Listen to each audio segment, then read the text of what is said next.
everyone wants to figure out like, what's going to get me to the games, what's going to get me, whatever, top 20 individuals, what's going to get me on the podium with the games. And the reality is there's no perfect program. It doesn't exist.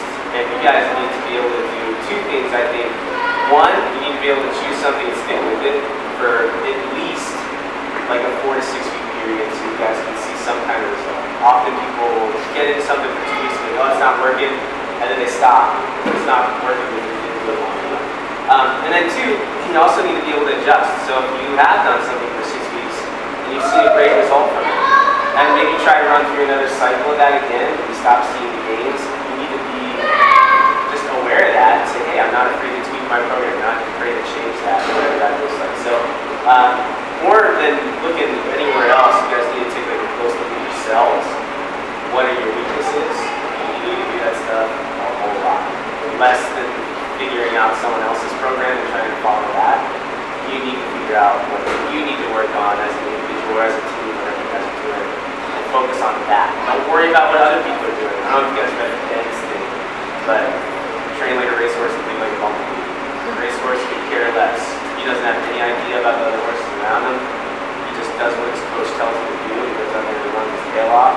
Bumblebee, it's like some stupid thing. I think like physics can't even explain why it can fly. The way it's shaped, the way it's built, it shouldn't be able to fly. And it kind of gives out the finger and doesn't work. So I suggest kind of thinking like that. Stick to something and never be a victim to your workouts. That is. One thing that racehorse analogy, I like that because I think a lot of the what ifs or a lot of the aspect of competition and actually I don't put myself on the same level as a lot of the athletes that go out there physically. One of the reasons I think that people like Chris and myself and some of these other guys and girls that can go out there and do well on game day is because I train like crap. I'm telling you guys right now, I'm not good to train with. I can't perform in the gym. It just so happens that some people get to game day and they've been trained really well, and then on game day they can't perform. It's like something happens in their head. It's like a switch when there shouldn't be. It's like, oh my God, now I'm in front of the crowd. Now it's all this pressure, and they make some sort of change, right? The racehorse just look straight ahead, they just do what they've been doing, they do what their coach tells them to do, and they stick to the game plan, right? You need to be adaptable, you need to be able to change your game plan on the fly, but you can't let that get in your head. I think a lot of it is on the day of competition, don't second guess yourself. Don't try and make any last minute changes that are going to totally throw you off your game. Just go out there, enjoy the moment, right? And put your heart on the line. People tend to hold back sometimes, I think, especially in front of a large crowd, because they don't want to show weakness in that moment where at the end of a workout, you guys have all had that, where like at the end of a workout, you are completely helpless.